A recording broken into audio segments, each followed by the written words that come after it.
Ash won't be seen tonight, so we can bring you a very special episode of The Gen X Files. Welcome to The Gen X Files. I'm Jim. I'm Adam. And today's show is all about Lethal Weapon 2.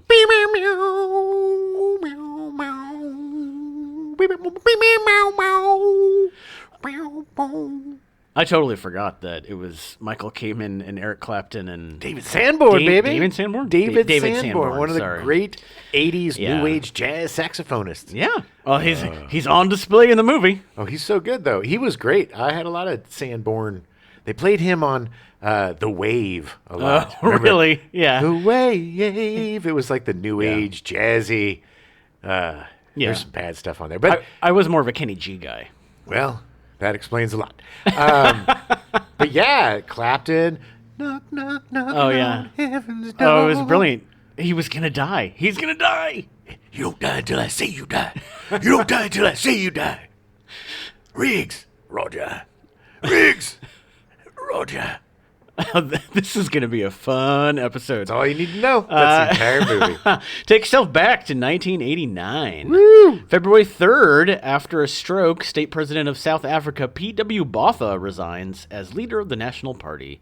This would lead to F.W. de Klerk being elected as State President of South Africa, and his regime gradually dismantled the apartheid system over the next 5 years, culminating with the 1994 election that brought jailed African National Congress leader Nelson Mandela to power.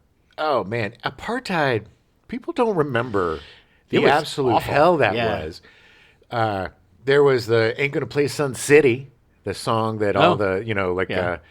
Bruce Springsteen and all these people, it was a protest song against, against Sun City in apartheid? South Yeah. Africa. Yeah. Oh, wow. It's really crazy to think that just 30 years ago, Yeah, that wasn't that long ago. no, it was just, it's insane. It is absolutely insane. There's no way for us goofballs to articulate this. This is what I'm trying to say is like the pain. It's like Yes, trying to yes, talk I about the don't- Holocaust or trying to talk No. about another worldwide tragedy. I can't imagine. Yeah. And It's unfathomable to me to think about. Yeah. No, it's just too much. Although, fun fact, they did play Lethal Weapon 2 on the night that Nelson Mandela, in South Africa, when Nelson Mandela got elected.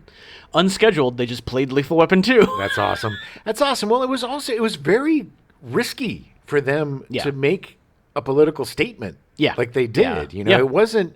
Not everybody was against apartheid, and No, not no. everybody was boycotting South Africa. Although Danny Glover did play in a TV, I believe it was a TV movie, he played Nelson Mandela in like 1986, Yeah. before the first Lethal Weapon movie. April 14th, the U.S. government seizes the Irvine, California Lincoln Savings and Loan Association. Charles Keating, for whom the Keating Five are named, eventually goes to jail as part of the massive 1980 savings and loan crisis, which cost U.S. taxpayers nearly $200 million in bailouts, and many people their life savings. Yeah, well, we weren't bailing out the people that lost their life savings. Nope, we were bailing out the savings and loans. There you go. Yeah. People be damned. Yep. May 12th, Southern Pacific freight locomotive SP-7551 East derails in a residential area of San Bernardino, California, killing 4 and destroying 7 houses. On May 25th, as a direct result of the derailment, the CalNev pipeline explodes, killing an additional 2 people and destroying 11 more houses and 21 cars. Good Lord. That was Riggs. That was crazy. That's why I put it in. It was They were like, on this oh. high-speed chase, and that was what was left in It's their just- wake. Can't imagine being in that neighborhood and being like, this is insane. No, it's like that one neighborhood, too, that had that gas leak for 2 years or whatever, and they could never go home. Yeah, that's crazy. Crazy. July 7th, Lethal Weapon 2 premieres. I was going to do a saxophone, but I can't. So, following the success of the first film, Warner Brothers and producers decided to make a sequel. Surprise, surprise. Lethal Weapon made over $120 million off of a $15 million budget, so it was ripe for a sequel. Yeah, and it pretty much launched the buddy cop genre, It did. Producer as Joel... we know it today. Well, yes. Or as we knew it back then. A lot of things tried to be Lethal Weapon, and it was not. Well, it became, this is Lethal Weapon on a boat. Yeah. Or this, just Yeah. like Speed on a thing, or, That's shorthand. Joel Silverman. He was all about making those action movies. He knew formula. He asked Shane Black, writer of the first film, to write the script for the sequel in the spring of 1987, and Shane Black agreed. Agreed. Black wrote the first draft along with his friend, novelist Warren Murphy, co-creator of Remo Williams, the lead character of the Destroyer novels. Remo Williams. Remo Williams. It's one of my favorite action movies. It's so good. What is it? It's Remo Williams, and then there's the title, isn't it? No, it was just Remo Remo Williams and the Last Bastion of Hope. No, I'm pretty sure it was just Remo Williams. I could be wrong. Remo Williams just passed away. Yeah, he did. He did. He was so good. He was great. Warren Murphy was actually married to Nancy Cartwright of The Simpsons for 14 years. Don't have a cow, man. Exactly. Unfortunately. Sorry. Oh. Remo Williams. Oh, it is. It does. The Adventure Begins. The Adventure Begins. Because it was going to be a series. And because it was based on a series of novels, the right? Destroyer novels, yeah. Oh, man, they should have made more. I thought that it was such a fun movie, and it just did not do well in the theater. It was great. It had Joel Grey playing an old Chinese man. Japanese man. Either way, pretty racist. Yeah. Unfortunately, Warren Murphy passed away from heart failure in 2015. Oh, no. Yeah. But he wrote a ton of novels, and apparently they're all really good. Apparently I need to read the Destroyer novels. Was he still married to No. Bart Simpson? No. They got divorced, I think, in the late 90s. Aww. Yeah. Bummer, man. Yeah. Their original title for the script was Play Dirty, which is a very famous unknown script. Play Dirty. Yeah. Although many people thought that their script was brilliant, it was rejected by Silver, the studio, and director Richard Donner for being too dark and bloody, and because in the ending of the script, Riggs dies, while they wanted to keep him alive in case of further sequels. Yeah, makes sense. But, oh, baby, I think Shane Black looked at this as his masterpiece, because he had at this time basically created the action movie. Yeah. And he went on to still do stuff, but this was what he thought, this was his magnum opus. Yeah.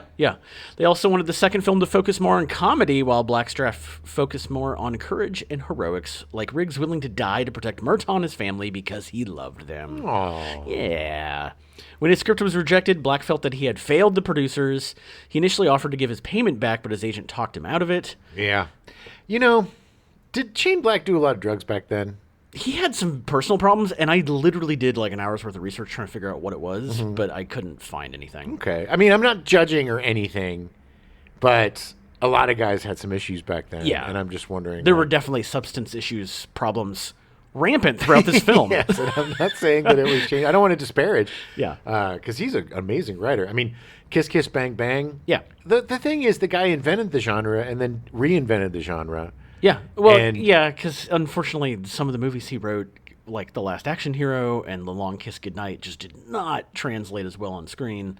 Well, they weren't. Although he was paid a shit ton of money for them. He was faltering. Last Boy Scout didn't do as well. Yeah. It wasn't as fun. I think after this, he lost the fun. Well, but it could be that, I mean, this script, Play Dirty, was supposed to be really dark and brooding. I mean, maybe that was kind of what he brought into The Last Boy Scout, and it's like, oh, that's what it was. Right, but the thing about his movies that work so well is the mixture of the dark and the comedy. And that's what's Kiss Kiss Bang Bang or The Nice Guys. Did he write that? He did. Mm-hmm. Which wrote great. and directed, yeah. Yeah, amazing. Both of those Iron movies. Man 3, it was... Yeah, all great. The guy knows story. He's really good. And really, The Long Kiss Goodnight was kind of a precursor of those, because it does have some really funny stuff in it. That's the one with Gina Davis, right? Yeah, and Samuel Jackson. That is a great movie. It's a great movie. It's just people weren't ready for it. People weren't ready for a woman action hero, unfortunately, and that blows.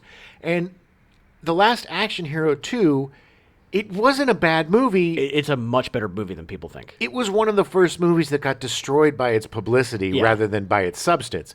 People were more like, oh, look at this giant $1 trillion budget, and it only made $14 in its first day. Oh, Arnie's dead. Everybody's dead. Career's over. Blah, blah, blah. He was paid $2.5 million for that script. It was Hollywood had to destroy that movie to sustain itself because they didn't want to start paying these enormous payouts, for actors and directors. It was getting out of control. Yeah. Everybody's making so much money, and the budgets were getting so big. So I think they kind of self-sabotaged. This is my own conspiracy theory thing. Your theory, yeah. But I think that they kind of did that because they had to rein it in. Right.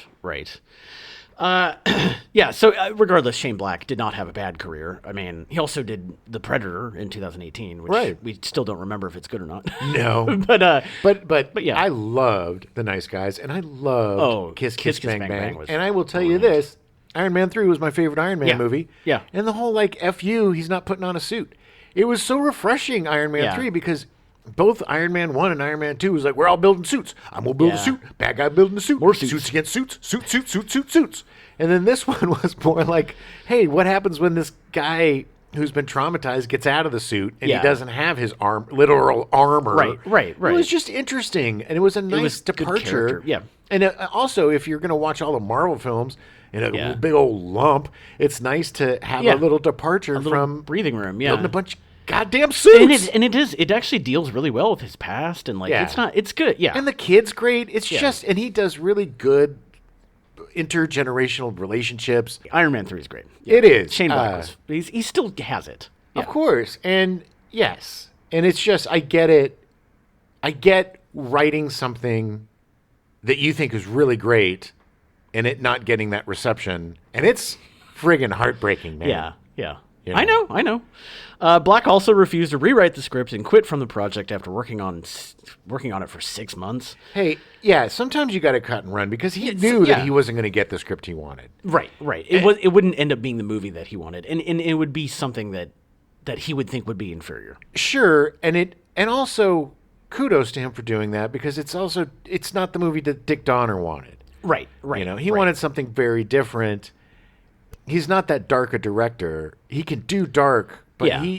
he more than any other director that I can remember can balance humor, action, darkness, and light. Oh yeah, in a for way sure. that is so organic and doesn't seem ham-fisted. Right, totally. Black later said how the problem with the second film was that they did too much comedy, and how he dislikes the third and fourth films because of the way Riggs' character was changed. Yeah, I can get that. I mean, the third film is the weakest of the bunch. I still enjoy it. I don't Yeah. love it as much because I think the bad guys are completely. That's not the one with Jet Li. That's the fourth one, right? Yeah, that's why I like the fourth one because the third one is dirty cops. You know, making yeah. a God, I haven't seen that in construction. forever. It's like Yeah. it's very, very needlessly complicated. Right. And it's not as fun. It wasn't as organic as the first two. Right. And it's really going to stand out because it's seamless as the first two movies. Yeah, totally. The final version of the script was written by Jeffrey Boehm and was used for filming was completely different from Black's draft. Boom! Other than the scene where the stilt house is destroyed, that was apparently originally Shane Black's idea. Well, sure. Yeah, I always had to have a big old set piece. They really took it to town. And what's really funny is Dick Donner was so smart. Like for the third movie, he found out that they were going to demolish a building. Right. in- So yeah. So he's like, well, can we put cameras on there? Let's get that. Put it in the movie. Yeah, let's do it. And I don't even know if they had a script at that point, but they shot the whole thing about Probably not. saving the cat in the building Yeah. that blows up. And he knows how to open a movie. Yeah. Baby, this movie. That's what's so great about this movie is it starts Oh yeah. and it never yeah. stops. Yeah. Well, he learned because apparently that scene of the still house being destroyed cost him $500,000. Oh yeah, Like just pulling that house down. yeah. Because they literally pulled a house down. they did, but that was Dick Donner, yeah, man. They I know, always I know. gave him some crazy thing that he got to do. He's, I want to do this, and Silver would be like, "No, okay, fine." The two of them together were magic. Brilliant. Yeah, brilliant. The character of Leo Getz was originally a minor character in Black's draft with only one scene and very few lines of dialogue. Okay.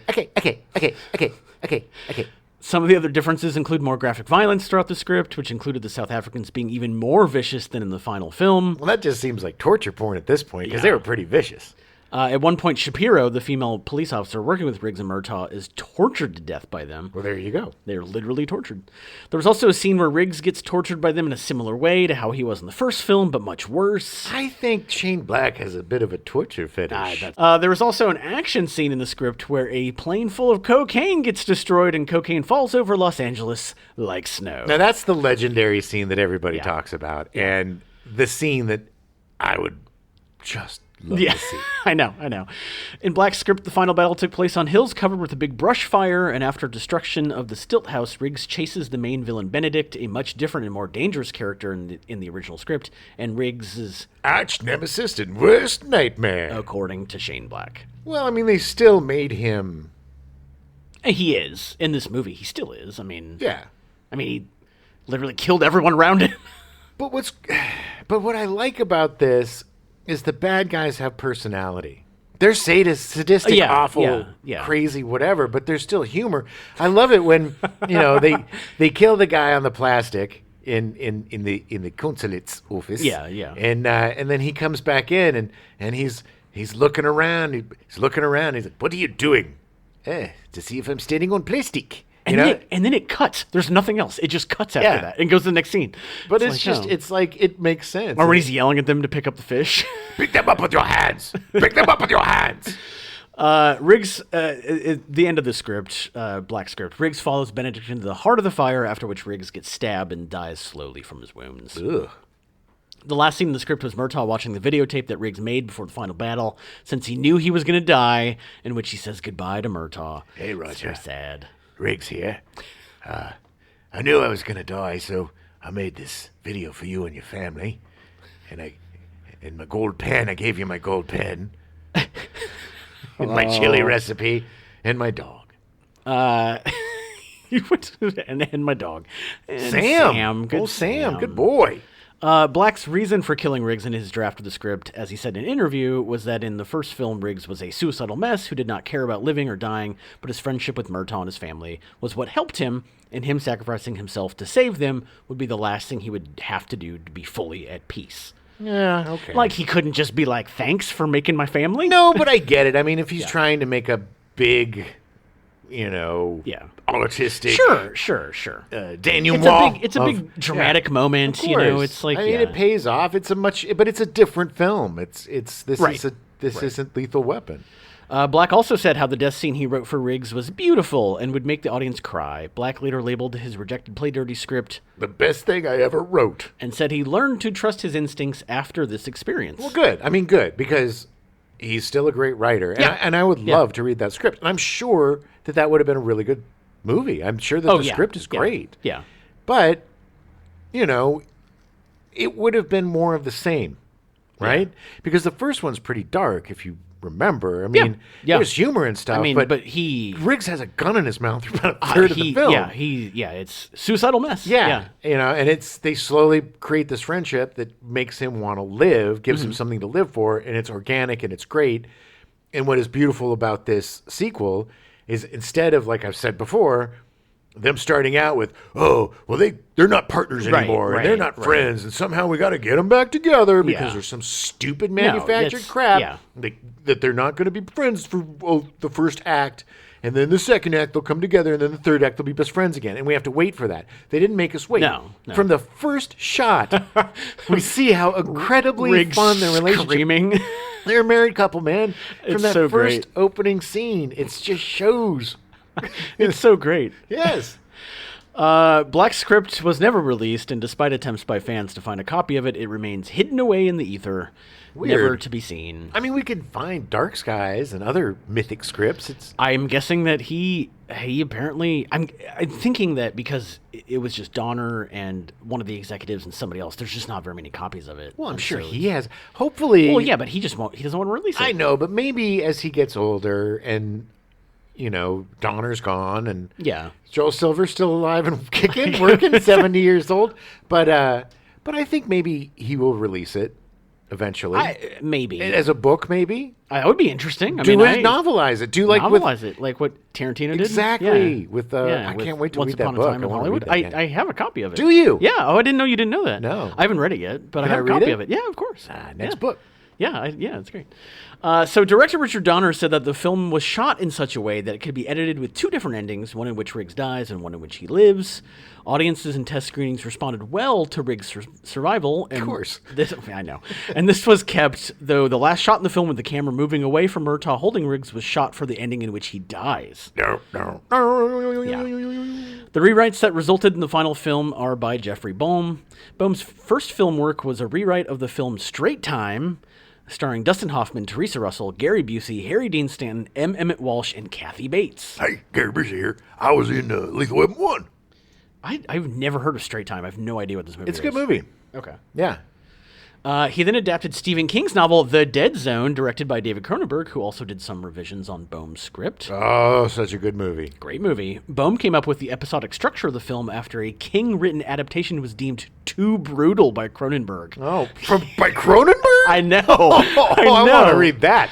I want to read that. Yeah, script. they had originally hired Bohm to do it, and then they decided to have King do an adaptation. They were like, oh no. Wow. King out Cronenberg. Yeah. Cronenberg. Yeah. That's impressive. King is reported to have told Cronenberg that changes the director and Bohm made to the story. Improved and intensified the power of the narrative. Yeah, so he liked the script, although later Bohm would say Bohm his name wasn't promoted as much, and he thinks it's because King was like, well, they didn't like my draft or my script, so like kind of poo-poo you. And Hey, maybe. King was kind of a coked out jerk back then. that's true. At this time, he definitely was. Admittedly by him. I'm not saying I'm not disparaging yes. my favorite writer of all time, but yeah, it's one of the best Stephen King adaptations. Oh, agreed. And it's Hands down. 100% Jeffrey Bohm. Like, he wanted to keep the episodic structure, because he saw the episodic structure in the novel, but everybody wanted to make it more, like, movie-like and connected, and he was like, no, just keep the structure. Like, And the absolute brilliant casting of oh, my God. It's great. Christopher Walken. Oh, my God, great. Great. And it has one of the most brutal scenes I've ever seen in a movie. With some skizzers. No. The scissors in his face.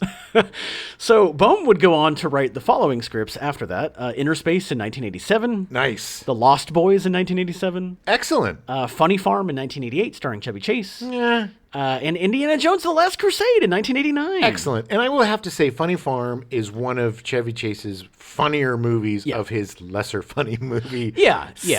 Because he had that string of just kind of crap. Yeah. But this one was kind of funny. This was the one where he moves to the country with his wife to write a novel or something. Yeah. And then, then has a fight with a squirrel and Yeah. the small town. Oh, this one's great because they like pay this small town to be nice to them to try to sell their house or whatever. Right. And then they all end up becoming friends in the end. But but it was pretty good. It was Funny. It was a clever, Yeah. it was a clever I remember movie. enjoying it. It was written well. All of these scripts are written. Oh, really yeah. well. Yeah. And most of them had co-writers. He wasn't the only one. But, but I think they were mostly his ideas. Okay. Anyway, I just didn't include it. I'm going to give people credit where credit's due. I get it. I just am not going to know their names. Boam. Bohm would find more success in the 90s by moving into TV. He wrote The Witches of Eastwick TV series in 1992. I do not remember that. I kind of do. I don't. Barely. I love the movie. Yeah. Well, that's what they tried. But he also wrote The Adventures of Briscoe County Jr. in 1993. Oh, such an underrated Western series. And that's with the Evil Dead guy, right? Yeah, Bruce Campbell. Yeah, Bruce Campbell, and it was co-created by Carlton Cuse of Lost so fame. fun, It was yeah. a fantastic show. So ahead, another one that's ahead of its time. It way just ahead of didn't- its yeah. time. But he co-created it with Carlton Cuse. Good for him. He also wrote an episode of Tales from the Crypt in 1993, which he also directed. He wrote The Phantom, starring Billy Zane in 1996. Tales from the Crypt is on the TV in Lethal Weapon 2. Because Dick Donner and Laura Shula Donner produced a bunch of the it, episodes. Yeah. Unfortunately, this Phantom was his last movie before he died on January 24th in the year 2000 due to a heart failure from a rare lung disease. So sad. And Yeah. sad that was his last movie because that's the worst of the bunch. It's not a great movie. Yeah. It tried. It was just, they were running out of superhero... Yeah. Because they were always trying to do something weird or different with superheroes at that time. There was Batman, and there were a lot of Batman knockoffs, but then there were like the Spirit, and Yeah, there it was all these old like comic serial guys yeah. they were trying to bring back. A lot of it too was because they could only do so much with the DC properties, and the Marvel properties were all tied up in legal crap. So like they couldn't make any Marvel movies. And as much as I love Billy Zane, he's too and I Billy Zane, I mean this with the most love and respect. You're too slimy. Yeah, You play too many slime balls. Yeah. You see it too slimy to be a hero. I'm sorry. You're a beautiful, handsome, beautiful man. Great actor. And he plays Slimy really well. But you nailed Slimy too hard. Yeah. And it's hard to see as anything else. Pigeonholed, yeah. I mean, look, Yeah. you went back to Slimy for Titanic, so He did. He knows was great in that. Of yeah. course, because Yeah. he's one of the best slimes in the world. You know who the new the new Billy Zane is? Justin Long. He's so good at being a douche. The difference, though, is that I would actually still kind of want to hang out with Justin Long. I don't think I'd want to hang out with Billy Zane. He's too pretty. I'm sure he's fine, but Yeah. I just don't know if I'd want to sit down and hang out with But him. he's so pretty. He's just so Yeah. like so He is. good He's looking. a very handsome man. His sister was an actor as well. Oh, really? She was in a lot of stuff in the That 70s and was 80s. Jenny Zane? I forget her first I name, don't know. but she was in a. Yeah. She did all right. She's Okay. very beautiful. That's cool. She was a good actor. So Boehm also did some uncredited rewriting of the script for the first film when Donner thought that some parts of it were too dark and violent. Boehm initially wrote 2 different drafts of his rewrite for Lethal Weapon 2, one which was a hard-boiled action script and one which had more comedy. He was told to mix the 2 drafts together and make the new one that was going to be used for filming. Yeah, a lot easier said than done, by the way. Yeah. However, not only did Boehm end up having to rewrite the script many times even before filming started, but he also had to keep rewriting it during production since Donner would always want to improvise something new in a scene or demand changes to be made in the script in the middle of filming. That's so. Richard Donner, his sets were so much fun. People were having a blast, especially Of course. Yeah. you know, drunken, horrible Mel Gibson. We all know, but this is before, and he was sober at the time, and he was also a very Mel fun. Gibson? Yeah, He was not. really, No. He drank 5 pints of beer every morning. really. He admitted this to Dick Donner, and Dick Donner was shocked because he was always on time and he was always professional. Well, But that dude was soused through Okay. the entire movie. at that time, he was really conscious about having fun on set. Like, there's Yeah. a reason why Jodie Foster loves him. There's a reason why yeah. he and Danny Glover was such good friends. It's just there Yeah, was just yeah. this fun atmosphere of collaboration, jokes. It was loose and light, and it translates onto screen. You could tell that they were having a blast. Oh, yeah. all of them. Well, and that's what making totally this movie. Dick Donner is so open to improv and like in people bringing things to the Yeah. table and him running with them. Yeah. Like it was a very open, creative space. He is a big booming teddy bear. You know, he's Yeah. he's look. The man was around for a long time. Yeah. He had his demons as well too. Sure. But once he married Lauren Schuler Donner, Mm-hmm. and they started working together, it's just they had such a great working relationship. The golden years between Silver and the Donners. Yeah. There was nothing that they could do wrong. And Gibson, it was basically yeah. they up until Conspiracy Theory. I think that was their last. Yeah. Which wasn't very good, but Yeah. It wasn't bad. It was fine. yeah, looking on it again, it's better. Yeah. At the time, it was a little, Yeah. but still,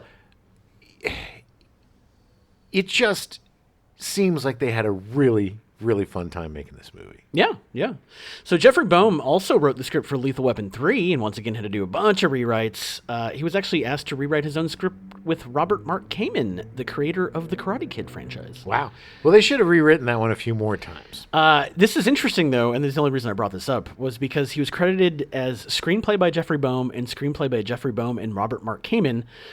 He was one of the first persons to ever have a double credit, screenplay by credit, in a film. Weird. Because he wrote the original draft, and then he had to rewrite the second one, but he wrote with him, so he got both. And then the publicity department, Warner Brothers, thought it was a misprint, so they get story by, and there are posters you can find now that they had actually recalled and destroyed that are very rare.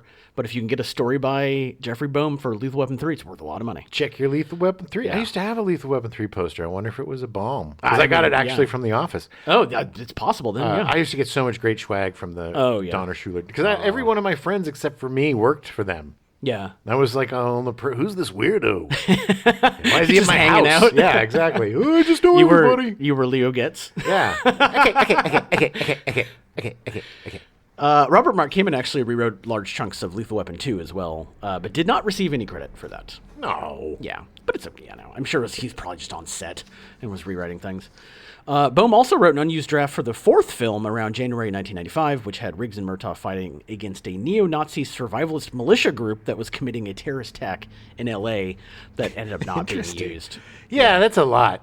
I liked 4. I thought 4 was really fun. This is the funny thing, and I said this when we were watching it. There's so many things that happen in Lethal Weapon 2 that I think are from the other movies. Well, there's too much. There's so much jammed into that movie that It just but makes it works. It makes me not remember what actually happened in the other movies. Right. Like, It's everything that didn't happen in 2. oh, yeah. I remember Jet Li in the fourth one. That's really all I remember. Jet Li and Uncle Benny, and how they're all in the. Everyone was like, "Oh, come on, really? If Mel Gibson fought him, he would be killed instantly." Oh, yeah, well, it's called a movie. I know. But there's that hilarious scene in the dentist office with Uncle Benny when they're all on gas. And Oh, they find yeah. out that Yeah, that's right. He finally spills the beans that Chris Rock's having the baby. Such a great series. having my Your baby's having one. That's right, and they're laughing. That's Ah, true. so That's great. funny. Okay, obviously Mel Gibson was Detective Martin Riggs. He had to audition 6 times. 6 for the sequel. 6 Yeah. times. They were going to give it to the guy that played Ernest, Jim Varney. Jim Varney. Yeah, he was very popular at the time. Yeah. Hey, Riggs. Gibson did only one movie between Lethal Weapon and Lethal Weapon 2. It was Tequila Sunrise in 1988, directed by Robert Towne, also starring Michelle Pfeiffer, Kurt Russell, Raul Julia, and J.T. Walsh. It was a fun film. I liked that film. It's kind of a guilty pleasure of mine. I remember seeing this because I loved Lethal Weapon. Yeah. I remember seeing Tequila Sunrise and hating it Oh, because yeah. it Well, wasn't Lethal Weapon. Yeah, well, you were pretty young, probably. I was. You know, it's not there's not a lot of action. It's basically No, it's- yeah. Michelle Pfeiffer owns a restaurant, Yeah. and Mel Gibson is a frequent Diner. customer Yeah. of that restaurant, like one of their best. He used to run drugs or whatever, and Kurt Russell's a cop. Yeah. and he's after him, and just- they're both after Michelle Pfeiffer, and I just remember them being hot and sweaty and then like a lot of talking. a lot of talking about sand dabs. Yeah, Have the sand dabs. Have a bite of the sand dabs. Let me make you the sand dabs. I've never heard the term. sand dabs. I don't even know what that is. Apparently it's a food. Some food. Some seafood. Some sand dabs. Have the sand dabs. So we could go in forever on Mel Gibson and his career, but did you know that he acted in 7 movies that came out in 2022? I do, and the only reason why I do is because they're all on Hulu right now. He was in a movie called Last Looks, also starring Charlie Hunnam and Morena Baccarin, Rupert Friend, Dominic Monaghan, and Clancy Brown. He was in the movie Panama, also starring Cole Hauser. I just got to tell you that I'm going to interrupt for 1 second because I'm not kidding about these all being on one. I don't know if it's Hulu, but there is a streaming service that has basically all of these. And as you go by, it's like CIA agent, blah, blah, blah, blah. Yeah, CIA yeah. agent. They're all bad. It's all CIA agent, you know. Right. And then him just wild-eyed, gray. Panama currently has an 8% tomato rating on Rotten Tomatoes, so it's a really good movie. Agent Game, also starring Dermot Mulroney and Jason Isaacs. I like those guys. Father Stu, also starring Mark Wahlberg. F that Which- movie. Did you watch it? No. Okay, so here's the weird thing. It was released in April of last year and then recut and re-released in December. Yeah, it's still not going to be good. You know, it's just it's like I think it's based on a true story, and the actual guy that it's based on Yeah. is not that great a guy from what I know. But it's the only movie on this list that I actually know. yeah. But Mark Wahlberg plays this. Ooh, he curses a lot, but he's a priest. He's Yeah, a foul-mouthed yeah. priest. Right, Ooh, right, baby. right. And I don't know. Mel Gibson's a guy. Mel And then- Gibson, I think, plays his dad. probably. And then because he's playing everybody. I think he played his dad in those. Daddy. Yeah, in the Daddy's Home 2 or Yeah. whatever. I think he was in that one, Yeah, he and Mark Wahlberg. I guess they always play daddies. It was the sequel because they bring in their dads, and it's Yep. the two. And I don't remember John who plays Lithgow. the John Lithgow. It's so funny. Look at you. Yeah. Yeah.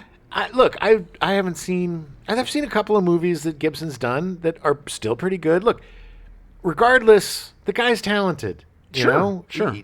Just because you're an a-hole doesn't suck the talent away from you. He's still a good director, and he's still a great actor. And, you know, somebody who can portray pain and anguish so well on screen, that guy's been through some mess. Probably drinking 5 pints of beer every morning. And I don't, like I said, I'm not excusing his behavior. I'm just saying, you know, he effed up. He doesn't seem like he's that guy anymore. Yeah. I mean, he's still working. He's still doing stuff. Seems like he tried to kind of atone for it. Yeah. We give people second chances all the time. If he's changed, he deserves a second chance. Well, if he hasn't, he does not. There's a very good possibility, from what I read, that he's directing the 5th Lethal Weapon movie. I hope so. I would love to see him and Danny Glover together again. The chemistry between those two actors is palpable. Yeah. Say what you will. I'm talking between like male, female, anything. Yeah. The chemistry between Danny Glover and Mel Gibson is magic. It's really great. And Donner knew that the first film, he saw that magic. Yeah, oh, yeah. And look, I think he was right about changing the script for Yeah. 2 because the magic of the movie is the relationship between the two of them, the back and Right. forth, the jokes, the this, the that, the puns, the Right, ridiculousness. right. And that's the core and the heart of this movie. And without that, we don't care. Yeah, no, agreed. So Danny Glover was Detective Roger Murtaugh. Glover only did one movie between Lethal Weapon and Lethal Weapon 2. It was Bat 21 in 1988, also starring Gene Hackman. Great movie.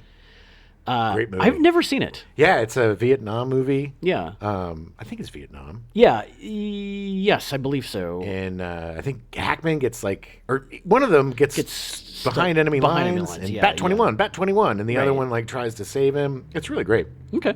Glover can most recently be seen in Press Play, a film based on the novel from Josh Boone, who did The Fault in Our Stars and New Mutants.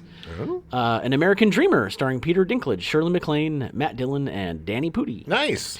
Yeah, those both came out this last year. He's still working like crazy. He's amazing. He does a bunch of TV stuff. Like, he's just constantly working. Yeah, and from all I've heard, a really great guy. Yeah. A super Yeah. sweet guy. I mean, and look, their partnership, Glover and Gibson, is legendary. And they even, in Maverick, the Western remake, there's a great scene with the cameo between, Yeah. he's a bank robber. They run into each other, and they're looking at each other, and then Glover pulls down his mask, and they're looking at each other, and then you hear the meow, meow, meow. Yeah, it was great. It was so great. Yeah, I mean, people love seeing them together, and Yeah. they were great together. Agreed. So Joe Pesci was cast as Leo Getz. Okay. In the 1960s, Pesci began working as a barber, following in his mother's footsteps. At the same time, he tried to start a musical career, playing guitar with several bands, including Joey D and the Starlighters, who introduced the Peppermint Twist record, dance, and Peppermint Lounge in New York City. His life just seems like a 1950s Broadway show or something, So bizarre. It just has that, it's just so weird. In 1968, he released his debut album, Little Joe Sure Can Sing. Little Joe sure can sing. Hey, everybody, and welcome to the Frost Radio Hour. And we have Little Joe sure can sing. Yeah, he was billed as Joe Ritchie.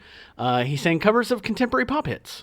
Yeah, I'm going to sing a pop. I wouldn't be surprised if you possibly had it somewhere I in his might. collection. I might have it. I have a bunch wouldn't of be my surprised. dad's old records, and I could have that. Pesci later joined Frank Vincent as a comedy duo, performing as Vincent and Pesci from 1970 to 1976. So great. Frank Vincent, you know who he is. He was in most of Scorsese's movies. He always plays a mob guy. Yeah. And the two of them, you see a little bit of that in Goodfellas, because Frank Vincent's in Yeah, Goodfellas. yeah. And whenever the two of them get together, you see a little bit of that, the comedy, Their act coupled Abbott and Costello-inspired double act antics with Don Rickles-style insult comedy, which proved popular with crowds. During this time, both men developed a strong professional and personal friendship with one another. Oh, yeah. In 1975, they appeared in the Broadway show The New Vaudevillians, which only lasted 1 week. Yeah. Yeah. The first film Pesci starred in was the 1976 low-budget crime film The Death Collector, alongside Frank Vincent. Yeah, but that's collector. After the film, Pesci returned to the Bronx and lived above Amici's restaurant, where he was an employee. Yeah, what do you want? Baked potato? He literally started working in a pizza place. Yeah. It just blows gotta me. do what you gotta do. His life was fascinating. Yeah, well, that was being a New York actor back Yeah, then. yeah, that's One true. day you're on Broadway, and the next day you're making pizzas. Making pizza, yeah. In 1979, Pesci received a telephone call from Martin Scorsese and Robert De Niro, who were impressed with his performance in The Death Collector and asked him to co-star in Scorsese's Raging Bull as Joey LaMotta. Hey, this is Martin Scorsese in Robert De Niro. We want you to be in the movie. Why are you guys both calling me at the same time? It's weird. Can you imagine just getting a phone call randomly? Like, I'm making pizzas. What are you doing? We're going to make a movie. I'll see if I can get the time off. Pesci won the BAFTA Film Award for Newcomer to Leading Film Roles in 1981. It was nominated for an Academy Award for Best Supporting Actor. Which he should have won. That is such a brilliant performance. I don't know who he lost to, but yes, agreed. He should have won. You for my wife? You F for my wife? Wait, what are you doing? What are you doing? What are you doing? He was so good. Oh my God, the two of them together, again. Pesci is such an incredible actor. He in Goodfellas, he and De Niro have this. Hey, they have a chemistry too. Yeah. Oh yeah. Oh yeah. It's a beautiful, wonderful chemistry. It's not as much fun. I mean, it's fun, no. but it's not as much fun as the Gibson Glover. Well, right. But it's just like you see Did you see Joe Pesci in Goodfellas versus Joe Pesci in Lethal Weapon? And it's night and day, you know? Yeah, yeah. Same little guy, same kind of, no, same. I mean, but the energy, there is not 1 ounce of intimidation in Leo Getz. Leo Getz is a puppy dog. He's a little chihuahua yipping at your neck. He's just a cute little guy. It's getting so close to everybody all the time, talking to them. Hey, guys, hey. What are you doing? Hey, okay. Just such a sweet little, getting pushed around, and he wants to do the right thing so bad. Wants to be liked. Yeah. In Goodfellas, oh my God, he is so menacing. Oh, he's funny, but there is nothing lambish about him. He is just a frightening sociopath. I mean, it's just.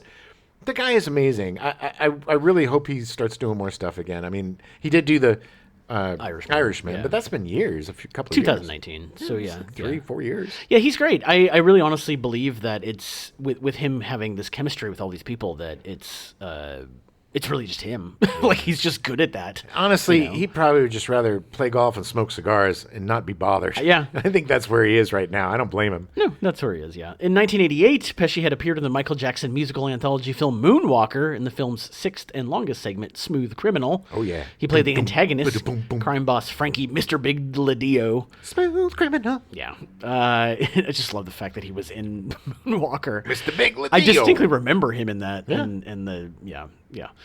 In 1999, shortly after finishing Lethal Weapon 4, Pesci announced his retirement from acting to focus on his musical career. Nice. He would go on to release 2 more albums.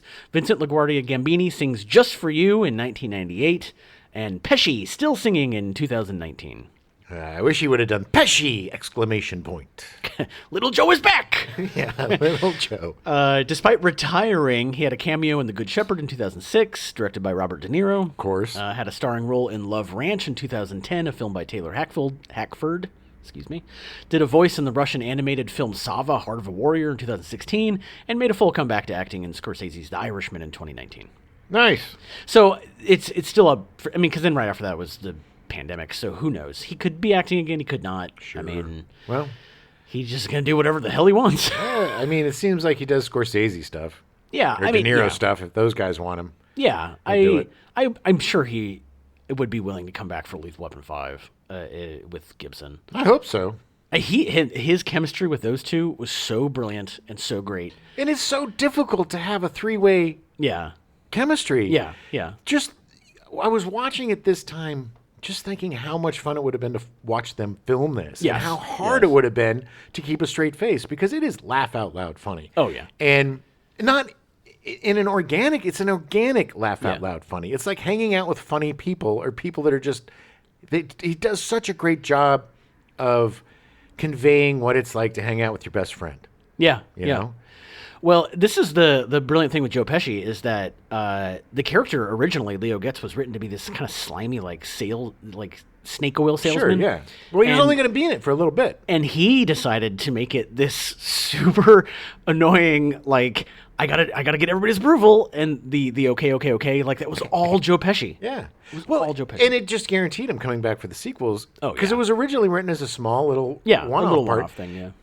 What's so brilliant about this movie is usually there's like an A story and a B story. But this, like the A story and the B story, they all converge on the same story. Right. A, B, and C are all the same thing. Yeah. Even if they seem disparate at first. Yeah. Because, you get Leo Getz, you're like, oh, why are we taking the speed bump with them having to, watch this guy. They even say it in the movie. They're like, this is not what we should be doing. I don't give an F. Yeah. Oh, Steve Caan. Oh, he's so good. So Joss Ackland played, Arjun Rudd. Or Aryan Rudd, or however he's pronounced, as Gibson said many times. Community. He has appeared in more than 130 films and television programs. His first credited role was in 1950, and his last was in 2014. Oh, yeah. Ackland and his wife Rosemary were married for 51 years. Good Lord. They had 7 children, 32 grandchildren, and 8 great-grandchildren. Well, that sounds like the grandchildren dropped the ball on having babies. Well, they were probably all Gen Xers. They didn't want to have kids. It's like, family's too big already. Despite his filming taking him to far-flung locations, he said Rosemary and he were hardly ever apart. In 1963, their house in Barnes caught fire. Yeah. Rosemary saved their 5 children, but broke her back when jumping from the bedroom window. Good God. She was told she would miscarry and never walk again. She was pregnant, but later gave Thanks for birth. pointing that out. I should have put that beforehand. Yeah. But later gave birth, and after 18 months in Stoke Mandeville Hospital, walked again. Yeah, that must have been the hellish 18 months. Ah, would have been bad. Because that's back in the 1963, right? Yeah. She was in that horrible traction. Ugh. Oh, yeah. Oh, man. It was, poor lady. Their eldest son, Paul, died of a heroin overdose in 1982 at the age of 29. Oh. In 2000, Rosemary was diagnosed with motor neuron disease. She died on July 25th, 2002. No. In 2020, Eklund participated in the Letters Live project, and it was recorded from his home in Clovelly, Devon, in England. His letter reflected on the COVID-19 crisis and his hopes for how the country could draw strength from adversity. Nice. He's still around at age 94. Man. He doesn't act anymore, but he's around. But 20 years. Lost his wife 20 years ago. Man. That's just crazy to me. Like, you're with somebody for 50 years. And then you got to spend another 20 without him. My great-grandmother was married to her husband for 40 years. Yeah. And he died when she was like 65, and she lived to be almost 100. Yeah. Almost 35, almost the exact same time. Like that, when I figured that out, it blew my mind. It's crazy. Being with somebody for so long and being without them for so long, it's just crazy. Time is weird. So Derek O'Connor was Pieter Vorstedt. O'Connor is best known for working with Terry Gilliam on 3 of his films. Yeah, he's awesome. Jabberwocky in 1977, Time Bandits in 1981, and Brazil in 1985. Gilliam has noted in his audio commentaries that O'Connor seemed to have a habit of relinquishing most of his dialogue in favor of physical character humor. Well, he did not like to memorize lines. I don't blame him. It's like, look, I like smoking a lot of weed, and I don't like memorizing lines. Notable examples include Time Bandits, in which his character's dialogue was resorted to simple grunts, while the Maid Marian character translated for him. And I'm just joking about the weed thing. I don't want to I don't disparage know if the he smokes gentleman. weed or not. And in Brazil, in which O'Connor scrapped all of his character's dialogue and simply repeated the dialogue of Bob Hoskins' character. It's so great. He unfortunately died on June 29th, 2018 of pneumonia in Santa Barbara, California at the age of 77. He was so good in this movie because he was a likable, horrible bad guy. You should hate him for everything that he's done. But Right. there's just something watchable and, Yeah. seeing if I'm standing on some plastic. You know, it's just like, he's great in this movie. hey there, I killed your wife. When That scene. that scene. And oh man, and Gibson, that scene. Oh, yeah. But he is so it's brilliant scene. Yes, it is. Patsy Kensit was cast as Rika van den Haas. Van den Haas. Van den Haas. She's Dutch. Originally, the character Rika was intended to survive, with the last scene in the film being Riggs and Rika eating Thanksgiving dinner with the Murtaughs. But Donner decided to kill the character to increase Riggs' motivation to destroy the South African drug smugglers. So it's brilliant. It was brilliant. It was brilliant. And having my God. the guy kill his wife and his new girlfriend. Yeah. It just... And the reveal of Yeah. her being dead, Oh, chilling. best acting she did in the whole movie. Chilling. Oh. She was Harsh. fine. She was good. She was great. She was She really was great. just... The problem was there's so many larger-than-life characters in that Yeah. film, and she's very understated. She is. She and, is. very normal and real. But it's just... Not just a big cartoon She character. held her own, though. She was good. She was good. no, I'm she was just great. teasing. Kensit began her career as a child actor. She gained attention when she acted in a string of commercials for Bird's Eye frozen peas. Nice. Yeah. She then went on to appear in the films The Great Gatsby in 1974, adapted by Francis Ford Coppola and starring Robert Redford. Yeah, I was a snoozer. Gold in 1974, starring Roger Moore. Alfie Darling in 1975, the sequel to the 1966 film Alfie, but without Michael Caine. Yeah, weird. That's like making Batman without Batman. Yeah. The Bluebird, 1976, directed by George Cukor. Ooh. And Hanover Street, 1979, written and directed by Peter Hyams and starring Harrison Ford, Leslie Ann Down, and Christopher Plummer. As a young man and a huge Harrison Ford fan, when I found that, because I was like, I watched anything he was in once Yeah. I discovered Star Wars and how much I love that guy. And I found Hanover Street, the Oh, video no. store, and I'm like, oh, yeah, man. Oh, no. World War II, it's Harrison Ford. I love Guns and Navarone. Yeah. No, Force 10, I'm sorry. Force 10 from Navarone was Force the 10 one from Navarone, yeah. that he was in. Ooh, no, love story. No, And yeah. real slow. Yeah. Jimmy Real don't slow. like. Jimmy don't like. Balancing a dual career as both an actress and a singer, in 1983, Kensett formed and became the lead singer of the pop band Eighth Wonder. It's a pretty bold name, by the way. Yeah, I know. The group produced several successful singles, including I'm Not Scared and Cross My Heart, before their split in 1989. Oh, it was devastating. It was devastating when the Eighth Wonder You broke up. literally had to look back down because you couldn't remember the name Broke, of the band. well, because I blocked it out because it broke my heart. During the scene where he drags her back to his trailer and then he's like getting her the beer, one of the Eighth Wonder songs is actually playing. Oh, during that really? scene. Yeah. Oh, that's Yeah. awesome. Yeah. When he relentlessly forces my her God. to come. I'm going to hold your basket and scream. All right, easy there, buddy. Well, it worked, apparently. Well, yeah, and it went on to show a bunch of young gentlemen the exact wrong way to approach a woman. Yeah, exactly. She continues to work in film and TV, most recently appearing in Renegades and the long-running British soap opera EastEnders, which has currently aired 6,628 episodes. Damn. Since 1987, I think. It's a soap opera, rotating cast. But she's still acting. She's still doing stuff. Good. Darlene Love was cast as Trish Murtaugh. Her given name is Darlene Wright. She began singing as a child. This is Murtaugh's wife. So, I mean, technically she was in the first one. She wasn't really cast in the part. She was asked to come all back. the kids. I believe they're all the same. Yeah, throughout the entire Yeah. run. I'm not sure about. I'm pretty sure about 4, but I think they brought them all back. Yeah. And and the son was a major part in Part in 3. 3. Yeah. And the daughter too, because she continues her acting career. And there's a big scene in our neighborhood, basically. Oh, yeah, that's right. With the old barrel. the next to the old Odyssey video. Yeah, which is now the. Oh my God. It's in Lancashire and Yeah, it's right behind Zombie Riverside, Joe's. yep. It's a bar now, and I used to go there a lot, but I don't go there anymore. Well, for the longest time, it was this old barrel bar. It was shaped like a barrel, but Yeah. it was closed down. It was closed for like 30 20, years, 25 years. Yeah. But they shot there. It was really cool to see That- them in the- our because I lived in that, That neighborhood neighborhood, when yeah, it yeah. happened. I mean, I lived on the street. Yeah. I walked to that liquor store that they Oh, yeah. went to, all the time. It was neat.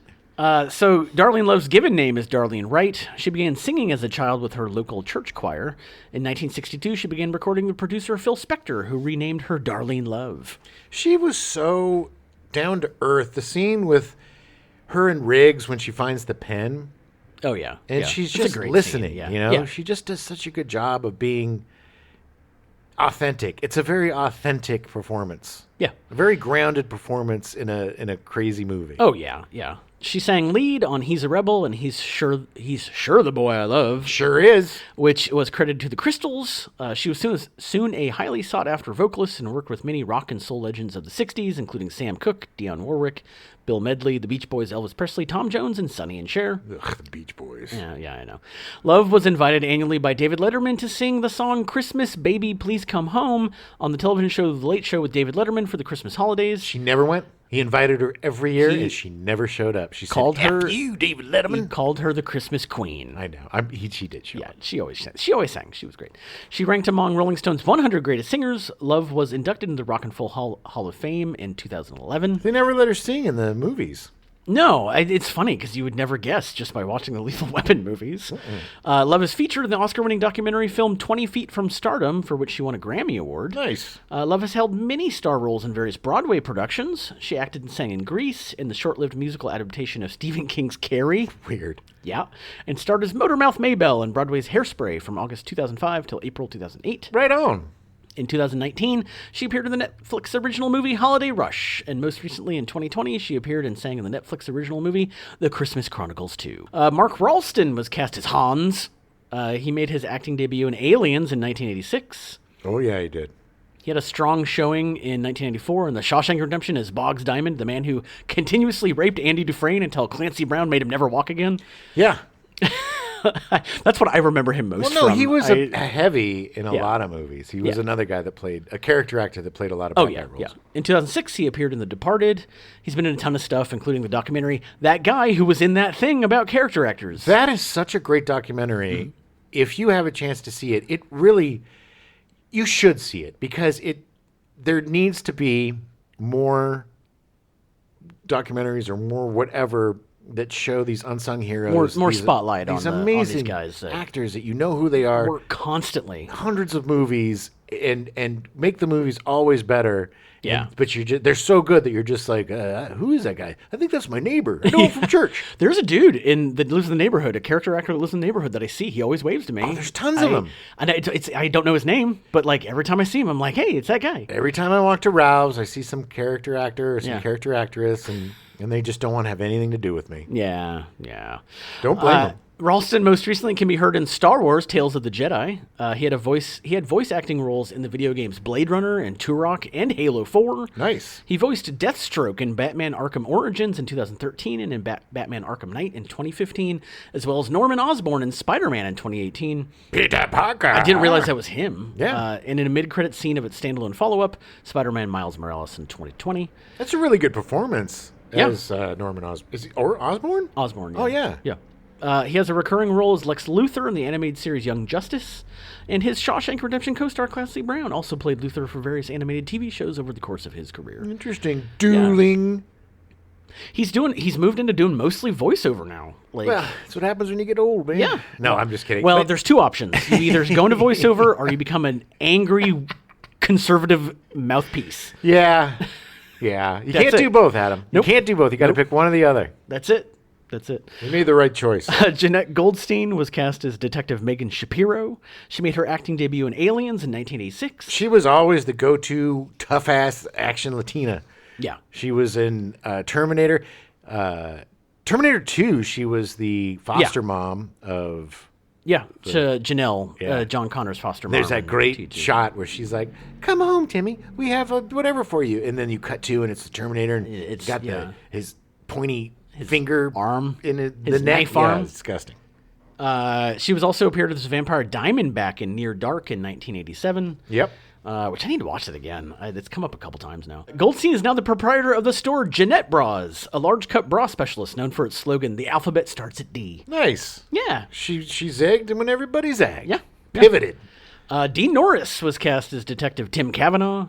He's best known for playing DA agent Hank Schrader in the AMC series Breaking Bad and its spin-off Better Call Saul. Yeah, he's great. He chomps on a toothpick a lot. He does. He's He very does. young in this. He Skinny. is. He's very young and skinny. Has still a bald. little bit of, well, yeah, he had a little bit of hair. He's some wisp. Yeah. The same year he appeared in Lethal Weapon 2, he also appeared in Police Academy 6, City Under Siege, and Disorganized Crime, starring Fred Gwynn, Lou Diamond Phillips, Reuben Blades, William Russ, Corbin Burnson, Ed O'Neill, Daniel Roebuck, and Hoyt Axton. Yeah, that such Not a a great good cast, movie. but not a good movie. Even though it had everybody in it. He most recently can be seen in the United States of Al, a sitcom. He's great, and he worked so much back then. Yeah. By the time he got to Breaking Bad, he had paid his dues, man. I would say he was probably on over 100 TV shows and Oh, movies yeah, by yeah, then. yeah. Just playing different kinds, different flavors of cop. I mean, honestly, I think most people probably wouldn't know who he was if it wasn't for Breaking Bad and Better Call Saul. Like, he would be a part Yeah. of that documentary of Yeah. like, oh, it's that guy. He might I have don't know been. his name, you know? Yeah, I mean, yeah, I actually probably could have been. The Star Wars series and Ghostbusters notwithstanding, which were released some years before, the film was among the first of the summer blockbusters to feature the title-only style of opening that would become an established feature of event films from that point on. Ooh. Yeah. Same when you hear the beginning of the Looney Tunes at the beginning. Before it goes into the actual music of the movie. Well, it sets the tone. It does. Lethal Weapon 2 was the third most successful film of 1989 in North America, after Batman and Indiana Jones and the Last Crusade, earning nearly $150 million in the U.S. and $80.6 million overseas for a worldwide box office of just over $230 million. Yeah, it's great. And look, no shame being behind Batman and Indiana Oh, Jones. no. Yeah, that was such a good year for movies too, by the way. I do want to say also, everything's coming up boom. It sure is, baby. It's boom time. And he goes, boom, there it is, whenever he dropped off a script. Boom, baby. It's Yeah, hard to describe yeah. how much I love this movie. And I really love Lethal Weapon. You know me, man. One of my greatest joys in film is friendship. Yeah, And it's, yeah. and I love the two guys that are opposites coming together and being best pals. Right. That's why I love Lethal Weapon 1, because it's one of the best Yeah. It captures examples the of that. best. Yeah. And they earn it, man. They work Yeah. to get there. And the fact that this movie boom, just starts. It starts in the middle Literally. of the movie. The middle of Yeah. a car chase. Yeah, With and- him screaming. Yes, so excited. And just through the course of the movie, they destroy poor Murtaugh's wife's station wagon, and so many. So many things. The script is so good. There's so many payoffs. So many things come back. Yeah. And so many things come back from the first movie, too. Yeah. And Yeah. they do such a good job of creating this world and creating this partnership and friendship and family. Yeah. And that's what Donna realized is, and he and Lauren, I think, realized that is what Lethal Weapon's all about. Right. And that's how it went forward, too. The family kept getting bigger, Yeah. but it was about family. And then they talk about family ad nauseum in the last couple. Yeah, But that's yeah, fine. yeah. They earned it to me. did, You they did. know? Yeah. 3 and 4 aren't as good as 1 and 2, Yeah. but they're still not fun. bad movies. Yeah, they're still good. And it's always fun to see these two guys together. And say what you will about Mel Gibson, the guy, the acting in this is what Yeah. makes it head and shoulders above just about any other buddy cop movie. Yeah, yeah. Because these guys are believable. Yeah, yeah. you know, Riggs can jump and shoot and do things that are crazy, but he earns it by being the special forces guy. Yeah. Murtaugh yeah. isn't any sort of superhero. He's got his, crack in the neck, one shot, good thing that he does, but that's fine. And Pesci is just they gave these guys a puppy. Yeah. And the puppy added to it could have ruined the movie. If Joe Pesci's, it was such a risk to have this. Okay. Oh my God. This just ball of energy that could have just sucked the life out and just been like, shut the F up. Yeah. Yeah. But that's what was beautiful. Whenever it got to the point of that, Yeah, Murtaugh and Riggs, shut up. and it bonded them so much closer together. Exactly. And they couldn't help but fall in love with this little guy either. Yeah, And yeah. neither could we, because Joe Pesci is such a great actor. He's such a great actor. It's just, again, you see people having fun, making a movie with Yeah. characters that they love to play, characters that they love to direct, and it came together in such a perfect way. I think this is one of the most perfect sequels Agreed. of any franchise. Yeah. Because it builds on everything from the first one in a really major way. Yeah. It doesn't add any sort of superfluous BS conflict Right, to right. manufacture some Not sort of just discord. plot-driven. Yeah. Yeah. It moves. Everything goes towards the end. Everything goes towards the plot. And it is one of the best action movies Oh yeah. Yeah. ever, in my Great. opinion. Great. I mean, we didn't even. There's so many things that happen. Like I totally forgot about the in the hotel after they first meet Leo, Yeah. and then like flying off into the pool. Like I totally forgot about that. Why didn't you follow me down? I'm 7 stories up. Thumbs up. Yeah, it's Such a just- great movie. Yeah. Highly recommend it. I think a good double feature would be watching Lethal Weapon and Lethal Weapon 2. Yeah. And just seeing how brilliant they work together. Yeah, it is. Get yourself a couple of pizzas Yeah. and get yourself some 5 pints of beer. Yeah, get yourself a bunch of beers and enjoy this great time capsule of action movies of the 80s. Yeah. And this amazing chemistry that we haven't seen since. Agreed. Look, Agreed. the Rush Hour movies, great chemistry, different kind of thing. Not the same thing. No. They ruined those movies by doing the exact every- opposite, breaking them apart. And having Every them- sequel Yep. is them having to get back together, Trying to recapture stop that. hating each other again, and then That duo was all about conflict. Was all Yeah, about arguing yeah. and kind of coming together. But it was. I like those movies. I really do. Yeah, But it yeah. didn't have the real feeling right that Lethal Weapon doesn't does. capture that chemistry, That real friendship. that real friendship. Yeah, Where it yeah. seems like you watch these movies and you wish that Mel Gibson and Danny Glover went out to dinner right afterwards Yeah. and then went home and slept in bunk beds at their house because they're best buds. It's just it's Actually, one of- little known fact. No, but it's that kind of thing where you root for them, you want them. The reason Yeah. why you can't kill off Riggs is because that's not what this is about. yeah, I think such a great movie. yeah, and I think Shane Black wrote probably a brilliant script. Yeah. But it wasn't the Lethal Weapon 2 script because Agreed. As much as all of that stuff made sense with the pathos of the first script and the suicidal nature of Riggs, this movie really showed what friendship and family can do to change somebody. Because Yeah. even when Riggs got to the point in Act 3 where his girlfriend's dead and he finds out that his wife was killed by the same guy, he still gets in touch with Roger. Yeah. And he's I'm not a cop tonight. right. And Roger, And what does Roger do? he's not a cop either. Yeah. He shows up and he throws his badge in the In his drawer, Yep. and he goes, "Nope, I got to be there." we're doing this together, and that was chilling when that happened. It was Totally. friggin' awesome, man. Getting gizbooms right now, Me just too, thinking about it. gizbooms. I'm getting gizbooms. Is that what we call I them? speak Afrikaners, okay?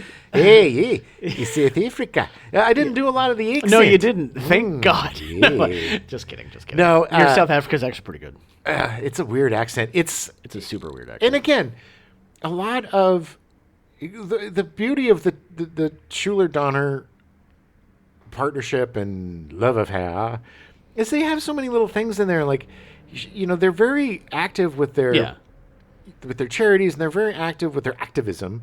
And so they put in the "Don't eat tuna" because Yeah. it kills dolphins. Kills the dolphins, and yeah. they made a whole movie, a whole anti-apartheid movie. Yeah. which was again risky at the time, and it's just and it worked. It didn't use apartheid. Yeah. It used the jerks. It used these guys that were Right. horrible Right. guys from a really effed up country Right. at the time. Right. And they used that nastiness as the backdrop without minimalizing or exploiting apartheid. The only time that it's really brought up is when they literally use it as a way for Riggs to get inside the consulate, and they use it against him. To they humiliate them. They bring in Murtaugh, and he's just like, "What? You friend. don't want to go to South Africa?" My friend wants to go to South Africa. Come here, Alphonse. All right, well, that's all I got. But you're blick. It's such a great movie. It's such a great movie. It is so entertaining. I could talk for days about this movie. We didn't even talk about the toilet exploding and the No, the toilet. Let's. There's a couple things we need to talk about.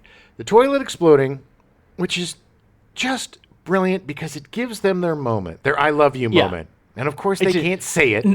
I know. Yeah, it was. It's like two hand solos. But then they immediately show their great chemistry again by like having to stop and talk about the counting over and over and over again. Yes, and because they don't, they know this might be it. Right. In their last moments, it's not Murtaugh's wife and kids coming up to say it's his buddy, and that and the condom commercial, which that was a huge thing too. They didn't have condom commercials. They just started with condom commercials. It was a huge controversy. And to have that rubbers everywhere. rubbers in the desk, rubbers in the coffee, rubbers. But that happens. They give him the rubber tree, and at first he's like mad, and then he gets the joke. Yeah, he's like, all and right. he laughs. It's just genuine, and nobody has a better genuine looking on screen laugh than Danny Glover. Oh, yeah. I mean, look, this whole month has just been a love letter to Danny Glover. Let's be honest. Well, and it's as it should be. As it should be, and it's. Yeah, this movie I can watch over and over again. Yeah. It doesn't.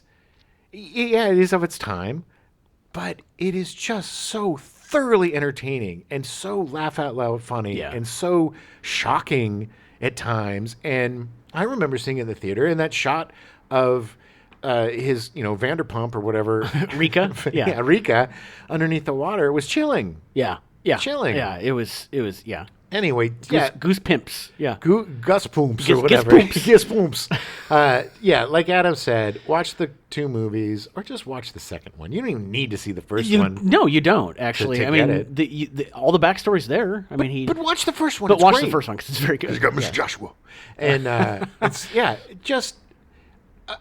this was the birth of a genre that's been overworked and overdone, and it's never recaptured the magic. No, It's number one. It's always going to be number one, in my opinion. Yeah. This coupling, and I for one want to see 5. Yeah, I'm I ready. do too. I'm curious. I'm not getting too old for this ass. Well, we'll be back next month, which is in a week, with our Love Hurts month. Love hurts. Yeah, we're gonna have some great movies. I'm super excited. Play Misty for me. Presumed Innocent. And Fatal Attraction. Gonna be good. Gonna be tasty. Oh, we're Tasty, gonna tasty boil good. some bunnies. It's gonna be good. Ben Kingsley. Ben Kingsley. Ben I was gonna say Kingsley Ben Gazzara. playing not Ben Gazzara. He's Jeez. dead.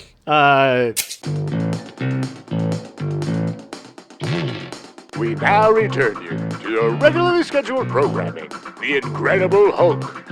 Already in progress.